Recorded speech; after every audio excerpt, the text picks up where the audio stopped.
सराय आलमगीर के सरहदी इलाका जेलम में पुलिस मुकाबला में एक नौजवान पार कर दिया गया।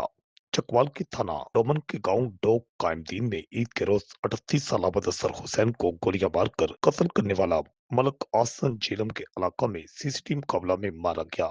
मुदस्सर हुसैन के मामू मोहम्मद यूनुस के साथ जमीन के तनाजा पर ईद के रोज कब्रिस्तान में मुदस्सर हुसैन को पिस्तौल से गोली मारकर कत्ल करने के बाद मुलजम आसन फरार हो गया। मुलजम आसन को पीठ पीछे मुदस्सर हुसैन पर पिस्तौल से गोली चलाने की वीडियो वायरल हुई थी। दो मासूम बच्चों के बाप मुदस्सर हुसैन का जमीन के इस तनाजा से कोई तल्लुक नहीं था। मरहूम आसन अपनी फुफ्फो को जायदाद में हिस्सा नहीं दे रहा था। मुलजिम की फुफ्फो मकतूल मुदस्सर हुसैन के मामू मोहम्मद यूनुस की साथ थी। जमीन के तनाजा के केस अदालत में चल रहा था और मुलजिम को यह शक था कि मोहम्मद यूनुस इस केस में मुलजिम की फुफ्फो की मदद कर रहा है।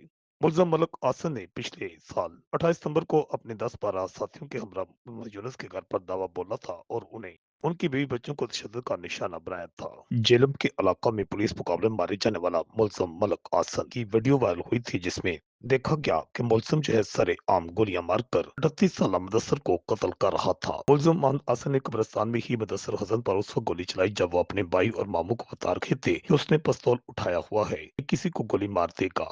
2 रोज कबल ही आईजी पंजाब ने मकतूल मुदस्सर हुसैन के मुकदमा की तफ्तीश थाना डोमन से सीसीटी को मुंतकिल कर दी थी। गुज़श्ता रात जेलम से 1.25 किलोमीटर दूर डोक पनावर के करीब पहाड़ों से मलक मोहम्मद आसन सीसीटी मुकाबला के साथ मारा गया है। सीसीटी जेलम के मुताबिक मुलजिम जो है अपने ही साथियों की फायरिंग से पार हुआ है। रिपोर्ट आकाश न्याजी कुछ